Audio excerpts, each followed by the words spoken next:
Thank you so much. No problem. How are you doing? Good. Yeah, I'm okay. Good. Fit, a little bit disappointed.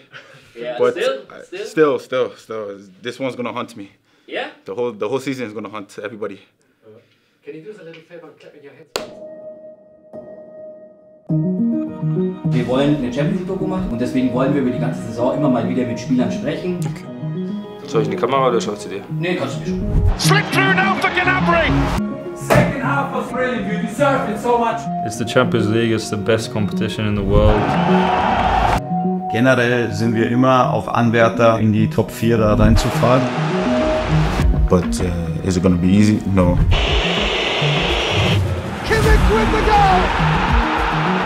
Es ist natürlich schon so ein Ruck dann auch durch die Mannschaft gegangen.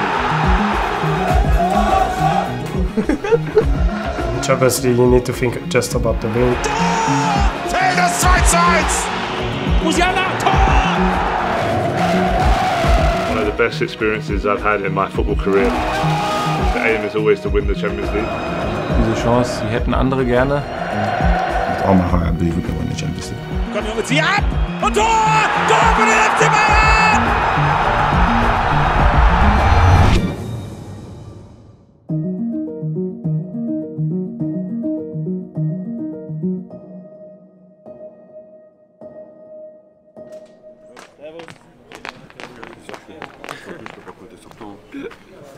C'est quoi, j'y ai pensé en plus. It's the biggest competition in Europe, so to win the Champions League would be, a dream come true. And having the final at Wembley would be obviously extra special for me, being, my national stadium. But again, that's a little too far ahead. I never get carried away. First of all, we start tomorrow night, and we have a difficult group to get through. And then hopefully, come the new year, we'll be in a good place to try and push towards that final. 6, 7, 8, 9, 10, 11, 12, 13, 14, 15, 16, ja. 10. Nicht berührt? Nein! 21, 22, 23. Absolut drauf jetzt. Bei dem Wetter musst du dich bloß 5 Minuten in den Sonnen stellen, dann bist du auch heiß. Dann bist du auch heiß, gell? Thomas, was sind wir eigentlich gerade für eine Mannschaft? Das ist eine sehr vielschichtige Frage. Sane with a chance to shoot. Oh, it's gone under the goalkeeper. Die letzten Saisons über waren wir sehr gut in der Champions League, vor allem was die Vorrunde betroffen hat. Gnabry! 2:0 Bayern! An sich spielen wir Fußball. Im Fußball passieren schon durchaus verrückte Dinge. Played it now to Marcus Rashford, who plays it to Højlund! He scores! Deswegen lieben wir das Spiel ja auch, weil wir vorher nie genau wissen, wie es ausgeht. Kane, eiskalt, links unten! Und gerade wenn Mannschaften aufeinandertreffen mit großer individueller Klasse, dann geht es auch mal verrückt aus. Casemiro, they've managed to squeeze another one in! Super Einzelspieler, die immer gefährlich werden können und die uns wehtun können. Deswegen müssen wir da schon vorsichtig agieren und unser bestes Spiel zeigen. Kimmich. Tell. Excellent shot. Oh, what a finish! Aber es ist jetzt auch nicht so, bloß weil es bei Manchester nicht so gut läuft. Das heißt nicht, dass die irgendwie eine Mannschaft sind, die man einfach mal so wegspielt. Plenty of whip, it's gone in, they've scored another one!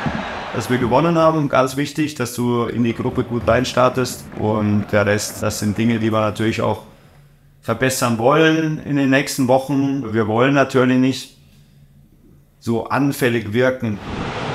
Klaasson! Und die Chance ist heiß, der Ball ist drin! An sich hat man schon ein paar holprige Auftritte. Wir hatten Spiele, wo wir natürlich auch hätten verlieren oder unentschieden spielen können. Musiala! Das 1:1! Aber es hat die Mannschaft in der Gruppenphase auf jeden Fall ausgezeichnet, dass wir gerade die Spiele, die wir dann vielleicht ein Jahr vorher auch unentschieden gespielt haben, einfach dran geglaubt haben, dass wir noch gewinnen und die Spiele dann auch über die Ziellinie gebracht haben mit dem Dreier. Muss sich erst noch Platz schaffen, immer noch Müller! Seine Vorlage zu Tell, das 2:1!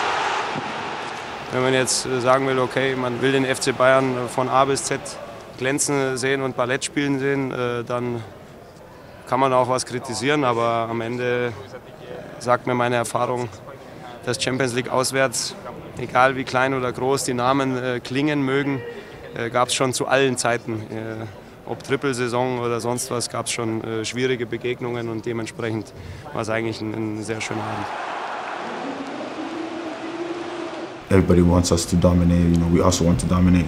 But I mean, sometimes you just have to ground out the 3 points. You know, however it comes, it comes. Dass du Chancen zulässt, das ist ganz normal. Aber ich glaube, Ulle und ich, wir standen dann auch zwischen den Pfosten und haben gute Leistungen gezeigt. Und dafür sind wir auch da. Ulreich mit einer Riesentat. Was eine Rettungstat. Sven Ulreich hält das 2:1. Ja, ich finde heute immer was Schönes, wenn man dann kurz vor Ende mit so einer Parade noch den Sieg festhalten darf. Sven Ulreich, Matchwinner. Galatasaray was a really hard game. We were a bit lucky.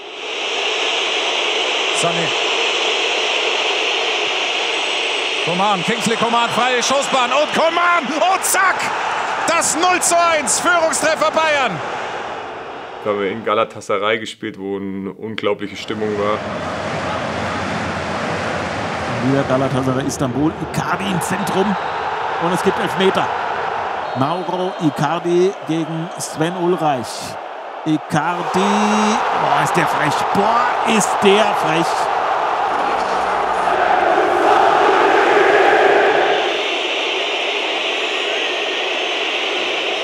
Wir haben in Istanbul kein gutes Spiel gemacht, haben da ja, sehr glücklich gewonnen. Some tough games, especially away games, so to come through them with wins was really important. Harry Kane, Musiala kommt jetzt zum Abschluss. Jamal Musiala, zack! Und das dritte! Wir hatten gute Phasen am Anfang und dann hatten die schon bis den Spiel dominiert. Aber wir haben unser Cool behalten und dann die Chancen genutzt am Ende und gut verteidigt. Ulle hat auch gut ein paar Bälle gehalten. Ich bin zufrieden mit dem, was ich abliefern konnte. Aber meine Rolle ist klar und ich freue mich, wenn Manu wieder zurück ist, weil er einfach jetzt hart gearbeitet hat für sein Comeback. Und da freue ich mich für ihn, dass es jetzt ja, kurz davor steht. Manuel Neuer, der sein Champions League Comeback also in Kürze geben wird. Sein erstes Champions League Spiel nach über einem Jahr. Icardi, Neuer. Ja, nicht mit Neuer, der guckt nochmal hinterher.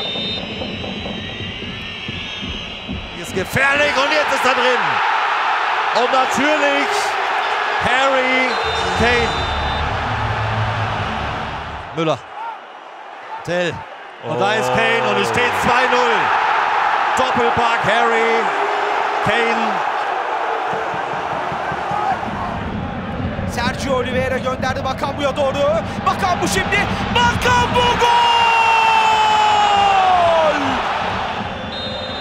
Das Heimspiel gegen Istanbul war in Ordnung und gegen Kopenhagen waren wir natürlich schon noch als Gruppensieger qualifiziert. Danke an die Südkurve für diese sensationelle Choreo.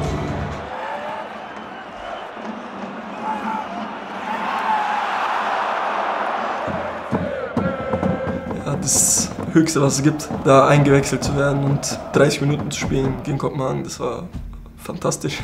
Werde ich nie vergessen. Ja. Ja, ich denke einfach, jetzt komme ich gleich rein und hau die alle weg. Also Vorfreude mäßig. Also ich habe jetzt nicht irgendwie Schiss oder so, dass ich eingewechselt werde, sondern freue mich eher, dass ich jetzt reinkomme und zeigen kann, was ich drauf habe. Das war dann ein Unentschieden, was wir auch hätten gewinnen können. Jetzt die Chance und Neuer, der Doppelneuer. Manuel Neuer und seine Parierarme. Wir spielen seit Jahren in der Champions League eine extrem gute Rolle, auch in der Gruppenphase und ja, sind da extrem dominant. Ich glaube, wir hatten da eine Wahnsinns-Siegesserie und auch eine Serie, wo wir keine Spiele verloren haben. Bayern already through and of course looking to extend that great streak of 39 games unbeaten in group stage games here in the Champions League. Es ist immer noch ein sehr schwieriger Wettbewerb und dass man dann nicht in jedem Spiel 90 Minuten dominant ist, das passiert, das kommt vor und ansonsten waren wir, glaube ich, in der Champions League haben wir uns schon von unserem besseren Gesicht gezeigt. Also ich glaube, dass es nicht sehr souverän war, aber trotzdem sind wir da verdient als Erster weitergekommen.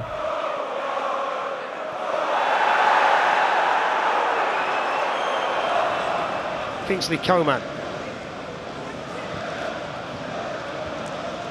Amrabat with the challenge. Coman keeps the possession.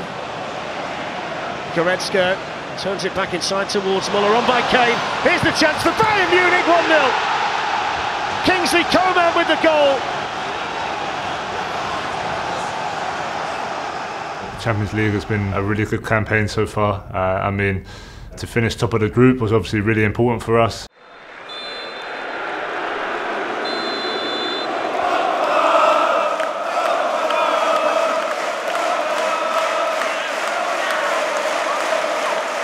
Overall, we're happy we got out the group stage and we finished first. And now on to the next round, and hopefully we can make it all the way to the finals.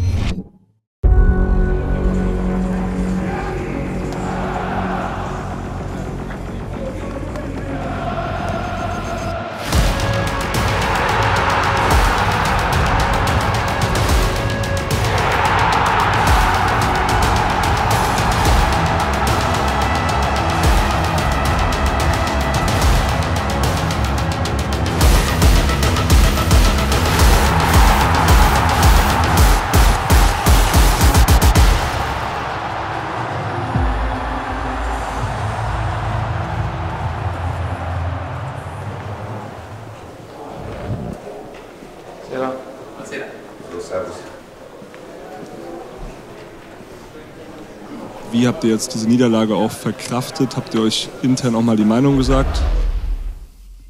Muss ich jetzt warten eben kurz wegen der Übersetzung? Oder? Ja. Kann ich anfangen? Sorry. Also ganz verdaut und verkraftet hat man so ein Spiel natürlich nicht, weil das ist ja das wichtigste Spiel auch für uns jetzt für die Bundesliga gewesen. Und man freut sich über Wochen eigentlich darauf, dann gegen so eine Top-Mannschaft wie Leverkusen zu spielen und nimmt sich so viel vor. Und wenn man da ja leider so untergeht, dann macht das was mit einem, macht uns nachdenklich. Und da müssen wir uns einfach an die eigene Nase fassen und wissen da, welche Fehler wir gemacht haben. Und müssen das versuchen, jetzt so gut es geht, die Spiele zu bestreiten und da auch einiges wettmachen, was wir jetzt in Leverkusen nicht so gut gemacht haben. I think firstly, when you go to Italy, it's always going to be this type of game. They're going to tactically be very, very defensive and very united and try and play a bit on your mistake, you know, and then also you're going to play in an atmosphere like we found in Lazio. This is normal in the Champions League as well. Ich fand auch gegen Lazio, die erste Halbzeit war eigentlich ganz gut, da hatten wir 3, 4 richtig gute Chancen, da hätten wir auf jeden Fall eine nutzen müssen. And we just weren't able to take that chance.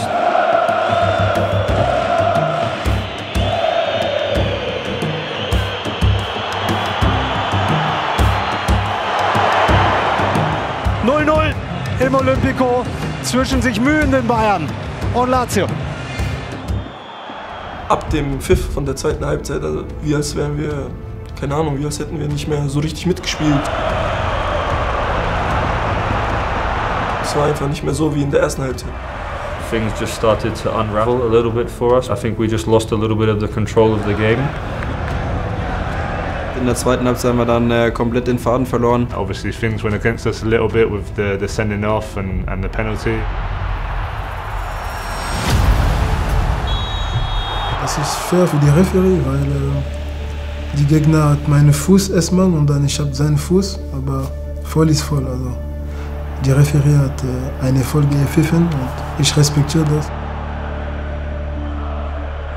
Fehler passiert, aber das Wichtigste, ich muss immer weitermachen. Parte Immobile, destro secco, rete! Rete! Non sbaglia Ciro Immobile!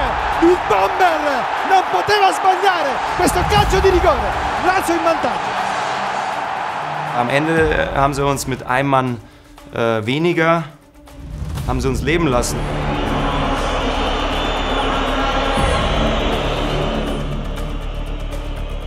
You saw that they're playing against 10 men, but they're still defending on the halfway line, trying to protect their leads. Und das habe ich so wahrgenommen, als dass der völlig falsche Ansatz von Rom ist. Sie haben eine Chance verpasst, uns da vielleicht mehr weh zu tun, was das Ergebnis betrifft.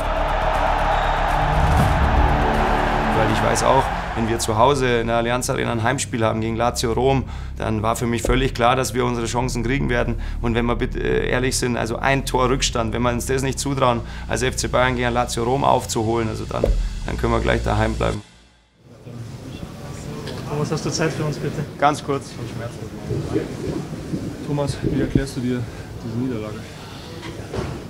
Ja, die zweite Halbzeit ist natürlich, oder zeigt einfach unsere aktuelle Verunsicherung, ganz klar. Gut, wir sind in einer schwierigen Phase und da ist nicht leicht, dass was von der Hand geht oder dass man dann einmal ein Tor schießt aus dem Nichts oder mal eine Chance verwertet.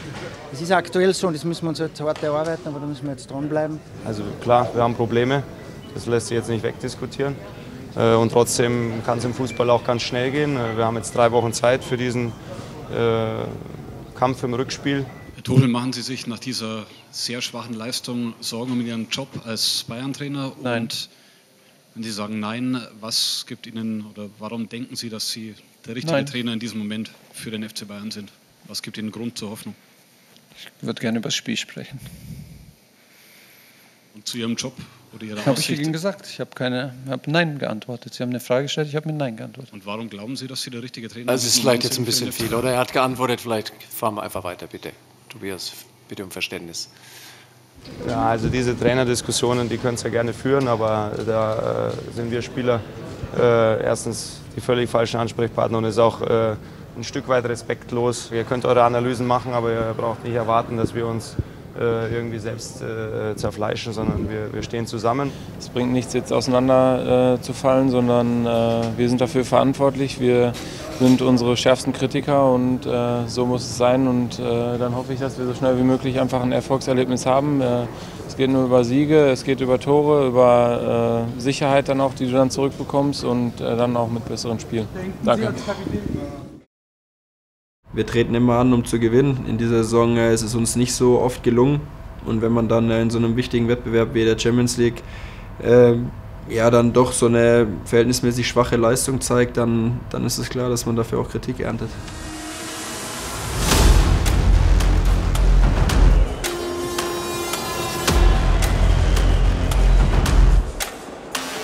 I think at that moment against Lazio, we were all motivated because we know that if we show our quality, if we show our discipline, we show our hard work, our motivation, we can make it through.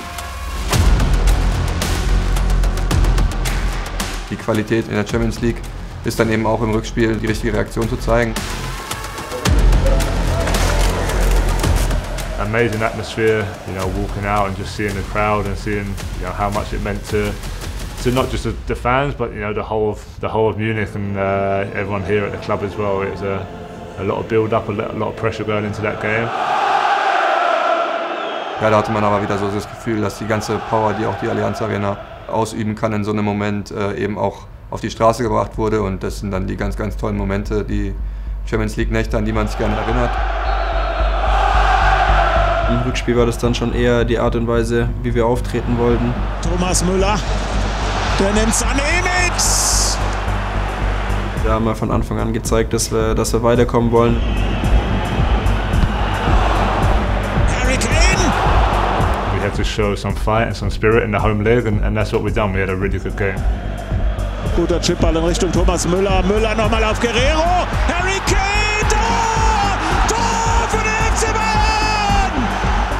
Wir haben zu Hause mit den Fans zusammen ein wirklich gutes Spiel abgeliefert. Der Support war da gewesen in der Allianz Arena. Jetzt direkt eins nachlegen, wäre natürlich klasse. Nein! Riesenmöglichkeit für Musiala! De Ligt! Oh! Matthijs de Ligt mit der Volleyflanke und Thomas Müller mit dem Tor. Was für ein Wahnsinn! Was für ein geiles Spiel bis hierhin! Und der FC Bayern führt zur Pause mit 2:0. Und das, sind wir aber ganz ehrlich, absolut verdient. Jetzt mal wieder Sané, Leroy Sané! Und das ist Harry Kane! Das ist Harry Kane! 66. Spielminute, der FC Bayern erhöht auf 3:0. Es war dann ein sehr souveränes 3:0, was auch noch hätte höher ausfallen können. it was really satisfying to show the performance that we did, and obviously get the win that we needed.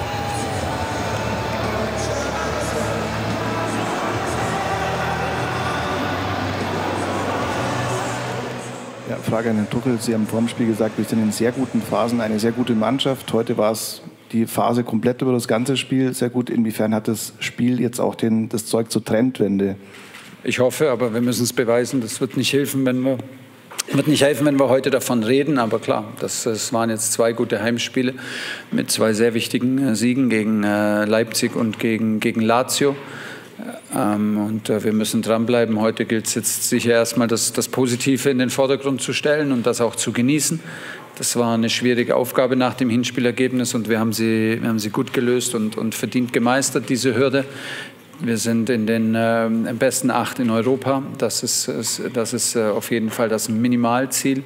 Das ist sehr hoch gesteckt, aber es ist das Minimalziel, das haben wir erreicht. Und ab sofort dann gilt es wie immer. Wir müssen uns am Samstag wieder beweisen.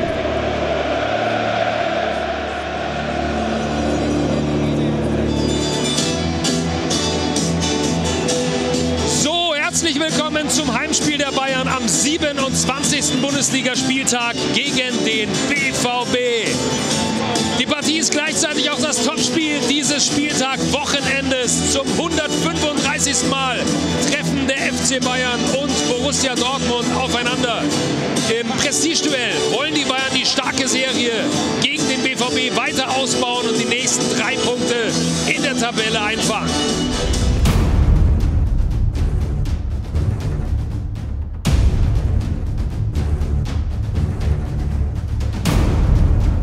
Jetzt die Kontergelegenheit für die Dortmunder. Julian Brandt auf dem Fallschnellen. Adeyemi. Adeyemi schießt und der Ball ist drin.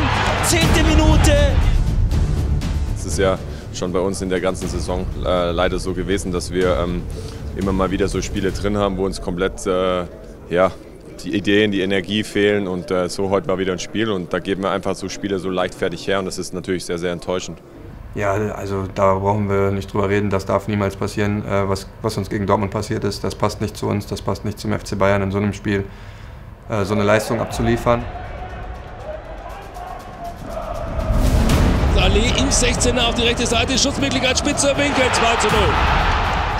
Die Einstellung ist unerklärlich, aber die Einstellung hat dazu geführt, dass wir heute verloren haben. Eigentlich hat es von der ersten bis zur letzten Minute an allem gefehlt. Ich hatte irgendwie nie so das Gefühl, dass wir es unbedingt gewinnen wollen. Man hat es in unseren Augen nicht gesehen, dass wir es unbedingt wollen. Wir haben da gespielt und eben gegen eine Dortmunder Mannschaft, die jetzt nicht unbedingt das Messer zwischen den Zähnen hatte, haben wir am Ende des Tages dann irgendwo verdient 2:0 verloren.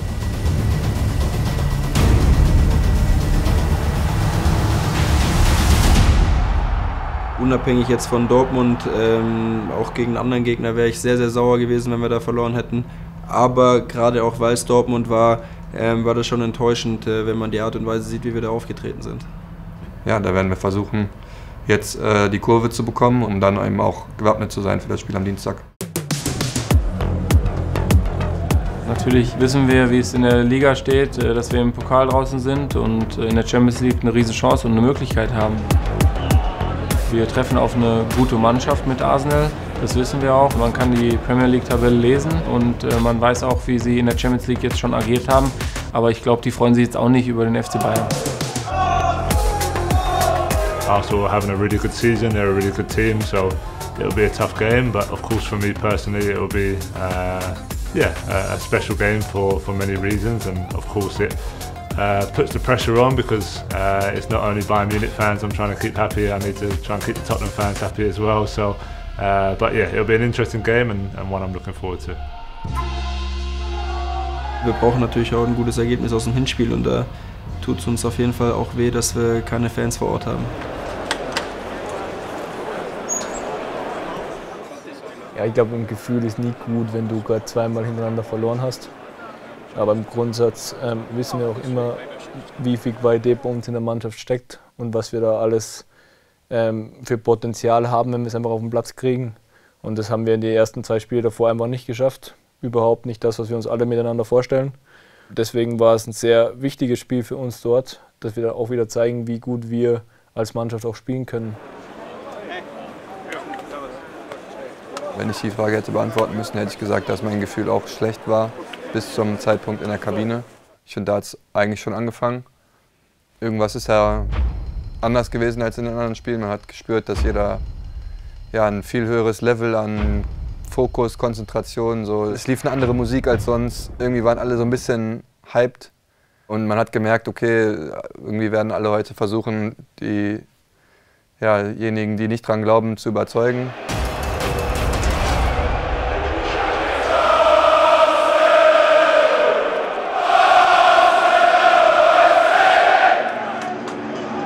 Good evening, everyone. So a night to savour for the Arsenal supporters has arrived. It's a night of tension and expectation for the players, England versus Germany, in the biggest club competition in the world. It's Arsenal versus Bayern Munich, and it doesn't get much better than this.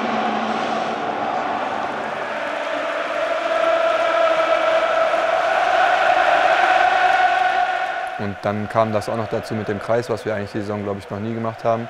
Ist auch irgendwie entstanden, mehr oder weniger. Es war jetzt gar nicht irgendwie eine Ansage von jemandem oder so, sondern man hat das einfach in dem Moment so gefühlt.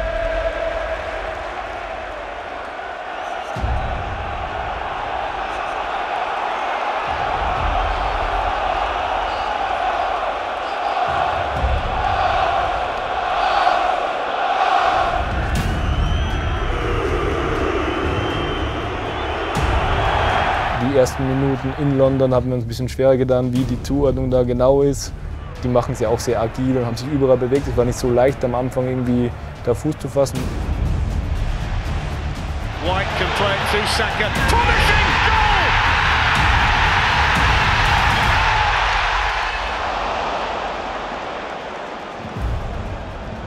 And that's a great run made by Leon Goretzka. Slip through now for Gnabry. It's 1-1. Aber ich glaube, dann ich sage jetzt mal, spätestens nach dem 1-1 haben wir dann da viel besser ins Spiel gefunden und hat die Zuordnung auch viel besser gepasst. Wow, Manuel Neuer with a special move in the build-up.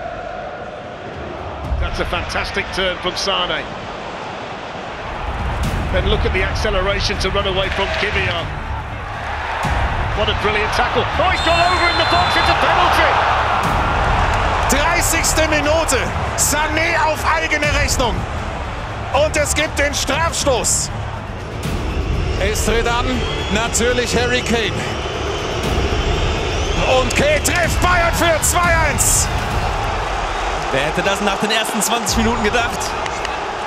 Aber das ist halt die Qualität, die auch in dieser Truppe steckt.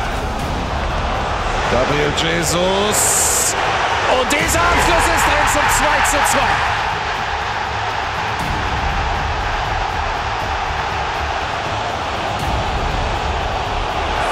Musiala macht sich nochmal auf. Und es knallt nochmal richtig. 90. Minute. Saka's gonna run. No, he's not gonna get there. Saka's gonna run him and go down. No penalty. Schwierig zu sehen, er spielt halt den Ball natürlich nur weg. Manu macht natürlich die Bewegung raus. Ich glaube jetzt nicht unbedingt in seinen Fuß oder dass er ihn stoppen, aufhalten will. Für mich war es jetzt keine aktive Foulbewegung von Manu, aber ich habe es auch ehrlicherweise nicht perfekt gesehen. Also kann auch sein, auf dem Bild sieht es dann anders aus. Ich weiß nicht, ob man es im Fernsehen gesehen hat. Für mich ist es ein Elfmeter, wo der Schiri pfeift den Abstoß an. Der Torwart spielt zum Verteidiger und der nimmt den nochmal in die Hand und eröffnet dann das Spiel. Also habe ich so noch nie gesehen. Wir haben Schiri darauf aufmerksam gemacht. Er meint, wir sind im Champions League Viertelfinale. Er pfeift jetzt nicht so einen Kinderfehler. Für mich ist es kein Kinderfehler. Am Ende ist es spielentscheidend und bitter, dass wir den nicht bekommen haben. Ja, ich glaube, Conny hat auch ein überragendes Spiel gemacht, was Ødegaard betrifft, der ein herausragender Fußballer ist, wie wir alle wissen, und auch eine herausragende Saison spielt. Der aber in dem Spiel außer in den 15 Minuten kaum stattgefunden hat. Und ich glaube, das ist schon auf jeden Fall zu einem riesigen Anteil der Verdienst von Conny. Schon nett von dir. Hin und wieder rutscht mir mal was raus.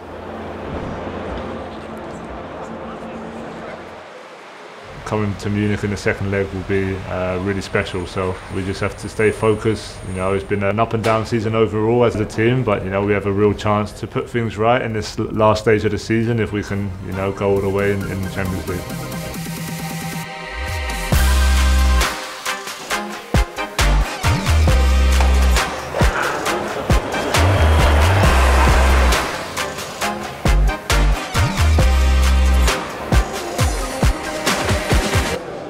Es ist klar, dann mit dieser Stimmung, mit der Arena im Rücken,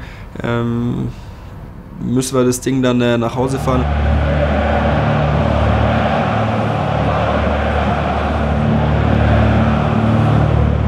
Well, this is a scene and a setting to be admired. Bayern, the biggest of them all in Germany, and what a Bavarian welcome this is for Arsenal. The stage is set. This could be something special this evening. There is nothing quite like these Champions League nights, all on the line this evening between Bayern and Arsenal.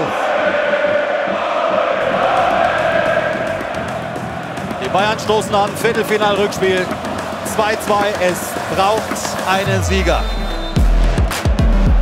Unser Plan war eigentlich ungefähr der gleiche wie im Hinspiel. Wir haben eigentlich nicht viel verändert, wie wir da attackieren wollten, wie wir defensiv, wie wir offensiv spielen wollten. Bayern having so many players on the edge of the box. Ødegaard will have a go. Now worried and troubled Neuer. Did he keep that in? Goretzka mit dem Kopfball.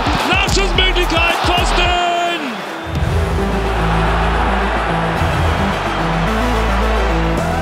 Wide it comes to Sané, who's looking to hit the byline. Raya got a touch on it. It's come here to Guerrero. Stands up a good cross! Kimmich with the goal! Really good header! It's fine in front of the Allianz Arena.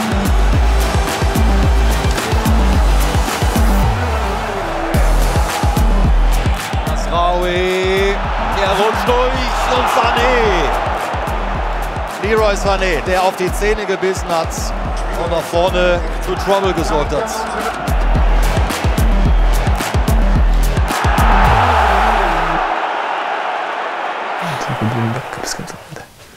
Jetzt kommt das, wo du ihn wegkommst ganz am Ende.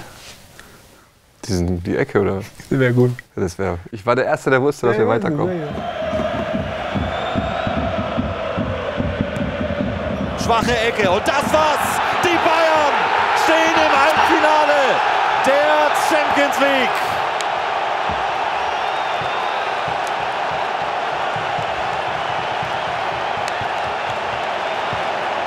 Das Erlebnis, dass du gegen eine Top-Mannschaft aus England weitergekommen bist, das gibt dir natürlich, wenn es bei jemandem vielleicht auch bei uns erfahrenen Spielern, vielleicht ist bei dem einen oder anderen trotzdem so ein bisschen durch die negativen Phasen das Selbstverständnis weggegangen und dadurch kommt sowas vielleicht wieder zurück, auch als ganze Gruppe. Da stimme ich schon zu.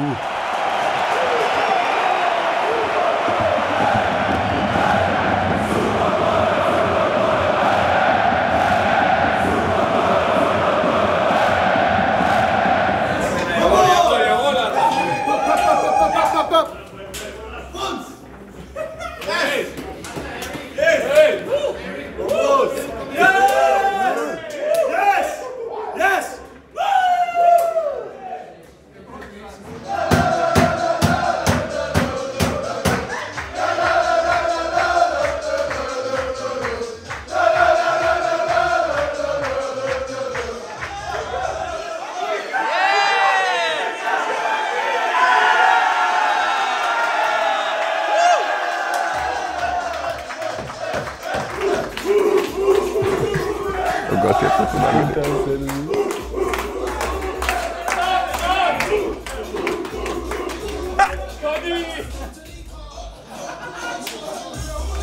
Das war schon ein genialer Moment vom Chupo, muss man schon sagen. Ja, der hat super Gefühl für sowas.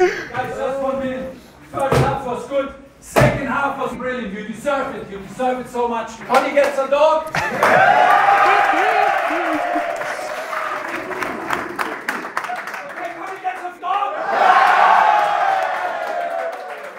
Das muss der Conny erzählen. Der Trainer hat im Hinspiel so bei der Ansprache gesagt, so Conny, du bist heute unser Hund, der was jeden Tag nachläuft und so. Und dann irgendwie sind wir auf den Gedanken gekommen, so, ja, okay, wenn ich dann der Hund bin da in dem Spiel, dann will ich auch einen Hund haben. Aber darum, ja, ist das alles so ein bisschen hochgekocht. Es war ja relativ lustig natürlich für alle Beteiligten so ungefähr, nach dieser Ansprache und so. Und dann irgendwie kam, ich weiß gar nicht, wie wir zu dem Thema dann kamen, so ungefähr, ja, dann, wenn wir weiterkommen, dann kriege ich einen Hund vom Trainer.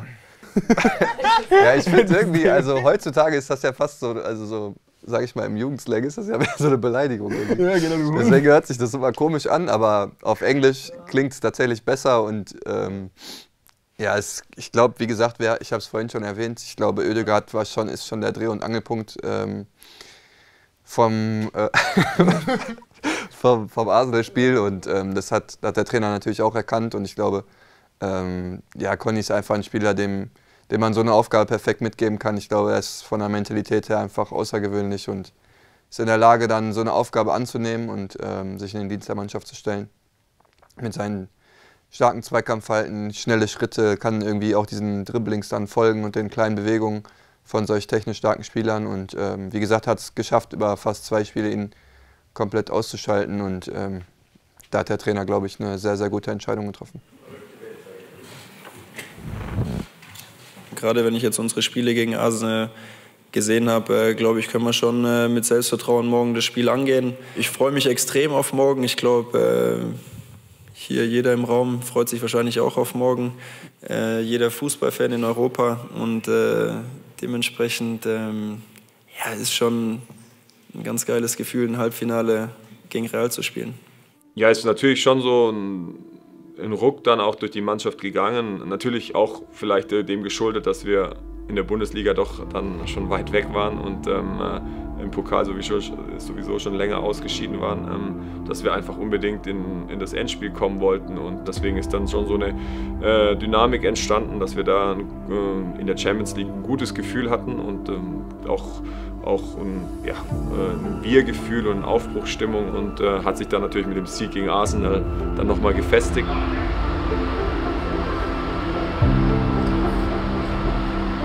Das Miteinander, was wir dann auch gefühlt haben in der Kabine, ist dann auch so ein bisschen übergeschwappt, glaube ich, auf die Fans, auf den Verein.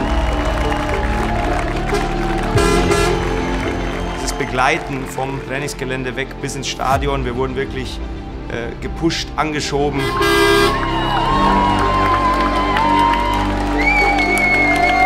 Wahnsinn von der Euphorie, von Fans, von allen drumherum, die was hier einfach uns unterstützt haben und den ganzen Verein unterstützt haben.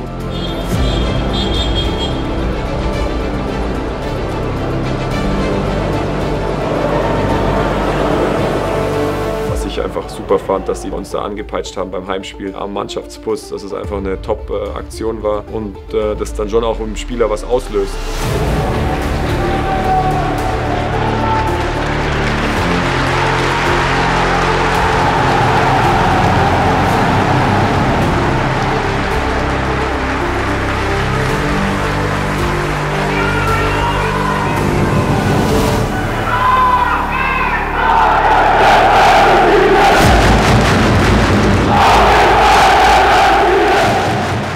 It's my first time experiencing that. You know, the fans, the Archers came in front of the bus chanting. I think everybody on the bus was stunned. You know, we all had our phones out, we were recording.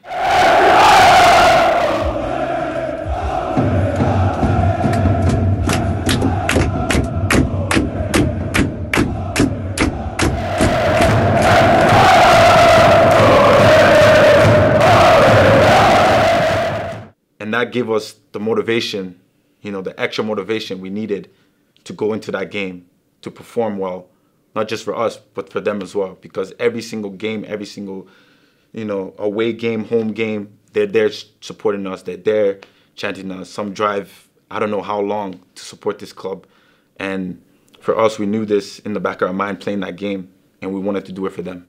On the bus there, you already felt the energy of a match, you know, and the atmosphere was just incredible. Es war auf jeden Fall eine Überraschung und es war auch natürlich auch vom Setup her perfekt gewählt, weil so eine Tiefgarage, die gibt natürlich nochmal einen Gegenhall. Also da war die volle Lautstärke und der volle Enthusiasmus und die ganze Energie wirklich spürbar. Goosebumps and it just gives you a different energy straight away.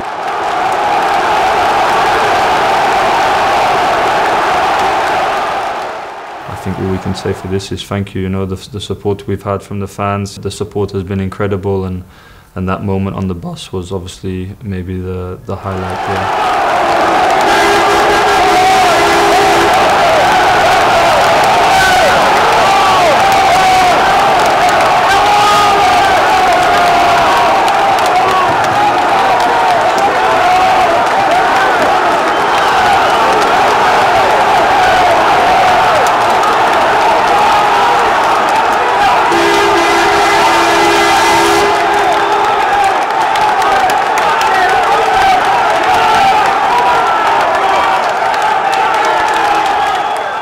Incredible, one of the best experiences I've had in my football career for sure. From the moment we arrived in the stadium with them, you know, stopping our bus and singing and really you just felt the energy from the outside, and then just the atmosphere inside was incredible the whole game.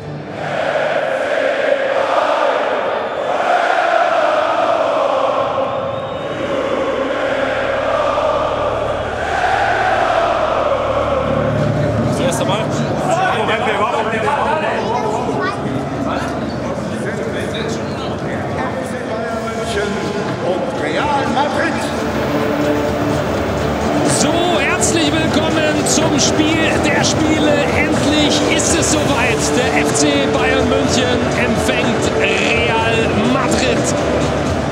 Das sind einfach so besondere Spiele, für die sind wir ja auch alle hier. Für das leben wir und für das lieben wir den Sport einfach so sehr.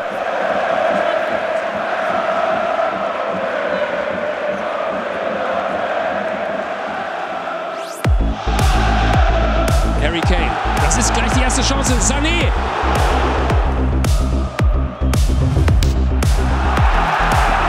Real Madrid ist brandgefährlich, Real Madrid ist auch bespielbar.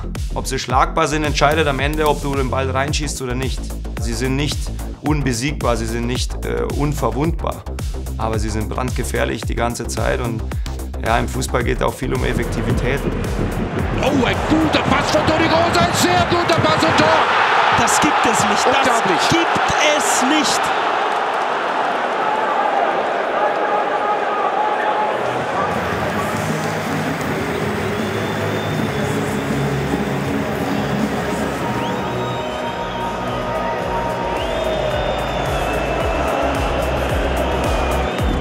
Dann kommt Kroos, Toni Kroos und eine fantastische Parade von Manuel Neuer. Sané, halbrechte Position, Kimmich hinterläuft ihn. Sané jetzt im Strafraum, schießt! Tor! Ja, endlich schießt er sein Tor! Fantastisch! Was für eine Einzelaktion von Leroy Sané! There's two sides, you know, you have to feed off this energy and you take this energy and you use it, you know, and I think after Leroy's goal, the energy in the stadium, it was undeniable that we would then score again just because of the eruption, you know, that happened inside the stadium. You just felt like it was impossible we wouldn't score again. Stark rübergespielt, da ist Musiala, Musiala, komm! Elfmeter, es gibt Elfmeter, es gibt Elfmeter für die Bayern! Harry Kane, yes, yes, yes! 2:1 für die Bayern! Binnen weniger Minuten drehen die Bayern das Spiel von 0:1 auf 2:1 und die Allianz Arena kocht! And then you have to also control your emotions, you know, and try and not go too much in this where you start doing crazy things. You got to try and stay calm in your own game and in the team's game, and play 50% with the heart and 50% with the head. So yeah, I think we did that very well for most of the game. Unglaublich, was die Südkurve jetzt hinter den Kasten von Lunin da abfeuert. Was das für eine Stimmung ist. Oh, das ist gefährlich. Oh, ist das gefährlich. Vini Junior und Manuel Neuer. Und das ist jetzt gefährlich und da gibt es leider Elfmeter.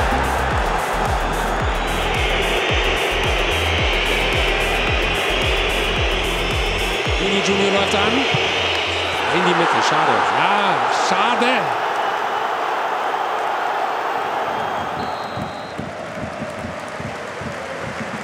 We had the crowd, we had everyone off their feet, we had the whole momentum, and that was a moment, we should have capitalised a bit better, but overall the experience of that tie, that first leg was really special.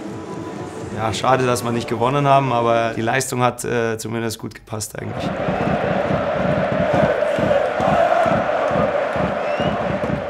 War sicher ein interessantes Spiel mit viel Auf und Ab, sage ich jetzt mal, und es ging immer hin und her und am Ende wurde es ein 2-2.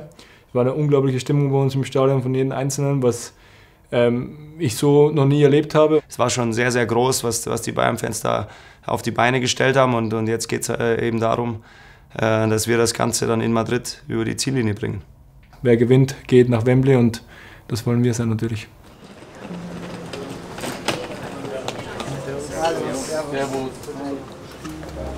Halbfinale-Rückspiel in Madrid, Real gegen Bayern München, was Größeres gibt es nicht. Das ist ein absolutes Highlight und alle haben eine große Vorfreude. Natürlich eine gewisse Anspannung, weil wir wissen, dass es, glaube ich, eine sehr, sehr enge Kiste werden wird. So ein Halbfinale in Madrid ist einfach, gibt es nichts Größeres, wenn Bayern dort spielt und ja, wir fahren genau mit dieser Einstellung, mit dieser Motivation dahin, mit allen Fans im Rücken und wir als Mannschaft dann vorneweg am Platz und dann hoffen wir, dass wir gemeinsam da anknüpfen können und das noch besser machen können wie ein Hinspiel und am Ende einfach als Sieger auf den Platz gehen.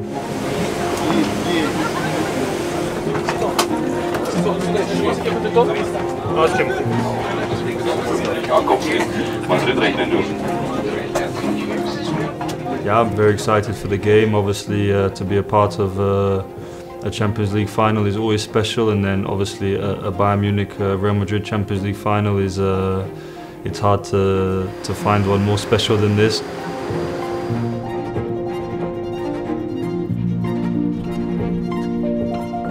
Was mich am Bernabeu so fasziniert ist, dass es einfach mitten in der Stadt ist. Du denkst, du bist in einem Wohngebiet, gehst um die nächste Häuserecke und auf einmal steht da ein weiß nicht was reinpasst, 80.000 bis 100.000 Zuschauer.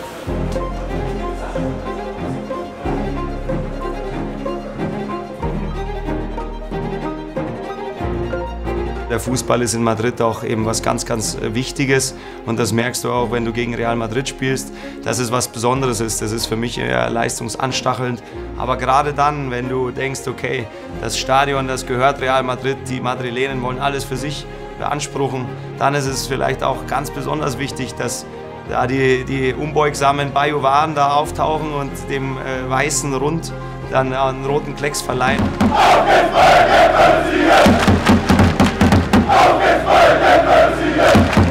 It's a feeling that we should enjoy as well, to go to the enemy's territory, and I think the fans should embrace this and we should embrace this as a team, us and the fans all as one.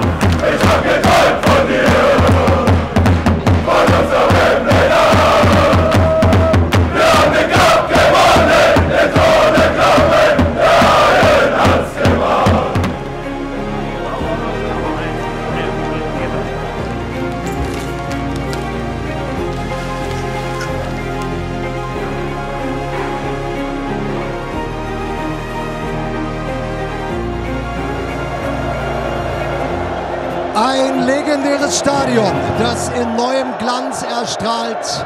Zwei Clubs mit einer Anhängerschaft, ja, die beide seit Ewigkeiten zum europäischen Fußballadel gehören. Die Bayern. Real Madrid, Champions League, Halbfinal, Rückspiel. Fußballherz, was willst du mehr? Das Spiel in Madrid, wo wir mit unseren Fans da oben in der Kurve, wo wir gesehen haben, alle in Rot, das macht schon was her und es ist eben eine sehr, sehr besondere Stimmung, wenn es in der Champions League in die K.O.-Spiele geht. It's a Champions League final where it's yeah, the best in football, so we're just obviously extremely motivated to get there. We're looking forward to this challenge, I'm looking forward to this challenge, to try and get this huge club to another final.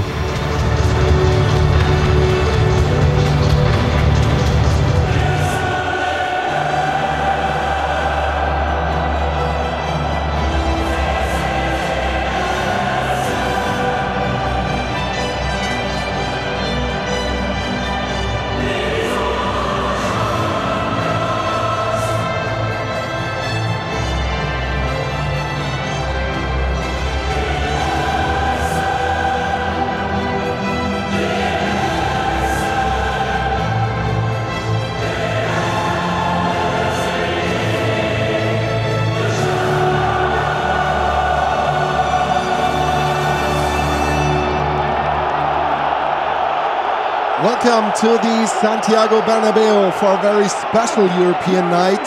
It's the final before the final, the second leg of the Champions League semi-final between Real Madrid and Bayern Munich.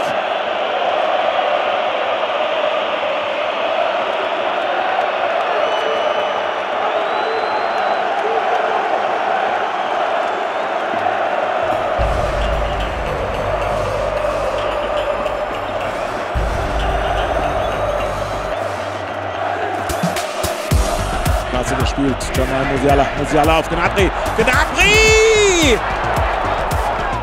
So, wieder Cavaral, geht viel über die rechte Seite, das ist Vinicius Junior, fast ein Nachschuss, Manuel Neuer zum ersten und zum zweiten, For me personally, it started when Serge went down with the injury. You know, it was unfortunate. You know, I wish him a speedy recovery. All I heard was, "Afonso, get ready." I said, "What?" You know, I was a little bit confused because it's not normal my natural position. You know, to play with this team with Bayern. Usually I'm in the back. So when he told me I'm going left wing, I got excited. You know, honestly, put a smile on my face. I had a couple chances in the first half, and my teammates are telling me to shoot. You know, it doesn't matter. If you don't shoot, you won't score. You know, shoot with your left foot, right foot. We've seen you shoot, you can shoot. Davis mit Tempo. Davis! Rodrigo! Und Neuer! Vini Junior im 16er. Vini Junior kann abziehen und wieder Neuer! So the next opportunity came. You know, Harry Kane switched the ball to me, and my first instinct, obviously, was to look up to see what's going on around me. You know, so I can make the pass or, you know, make the cross. But I didn't see anybody in the box. So then I looked at the defender and I realized that me being a defender myself, the worst thing, you know, to happen is an attacker running at you at full speed. So then I got the ball, I put my head down and I went at him. And I made one move to the right. And I just said, you know, whatever, let's try this. Kommen wir mit sie ab und Tor für den FC Bayern! 1:0 Fonzie Davis!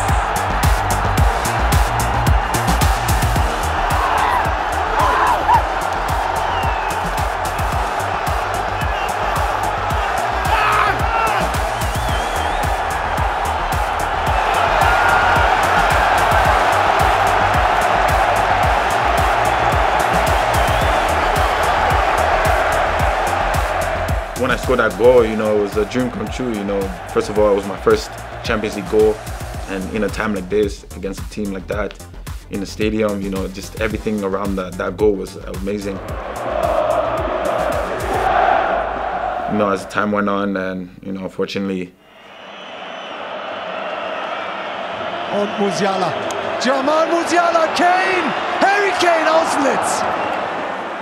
In football, you go through moments where you're not 100% and you play and you give your all for the team, and I think that's what I can be proud of. I think that's what the team can be proud of. We left everything on the pitch, so that's just the way football goes sometimes. You know, you look back over the season, there's always details, there's always moments that can make the difference, and unfortunately for me and for us in that moment, it went against us.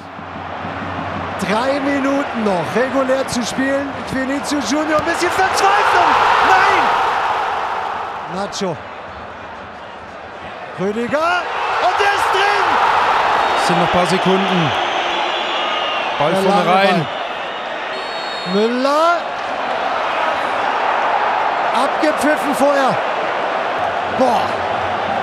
Auf Abseits entschieden, aber er pfeift halt rein in die Aktion.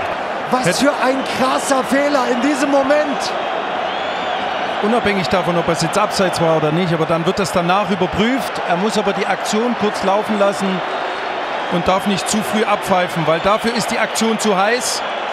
Und das ist für mich eben kein Abseits. Nein! Und da eine riesen Fehlentscheidung vom Schiedsrichter.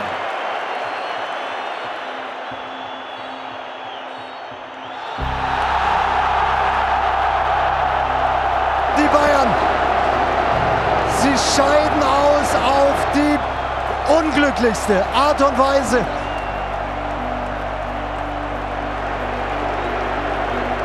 Das schlucken zu müssen. Unfassbar bitter für die Bayern.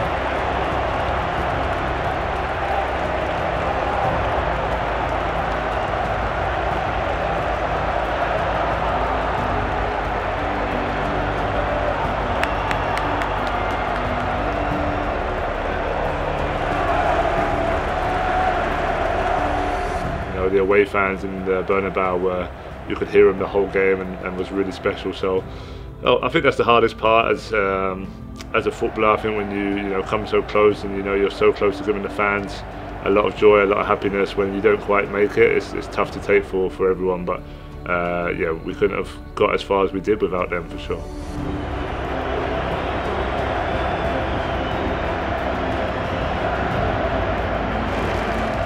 That's sport, that's just life in general. Sometimes you get a kick in the gut when you're not quite expecting it, but it's about how you react, and for me personally and the team, it's about bouncing back. We know not just the Champions League, but the season in a whole hasn't been what we wanted, but I think there's a big determination to turn that around next year.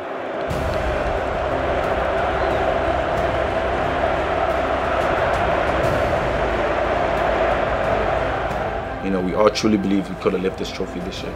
And next year, knowing that the finals is in Munich, that's even more motivation for us to fight with everything we have to make it.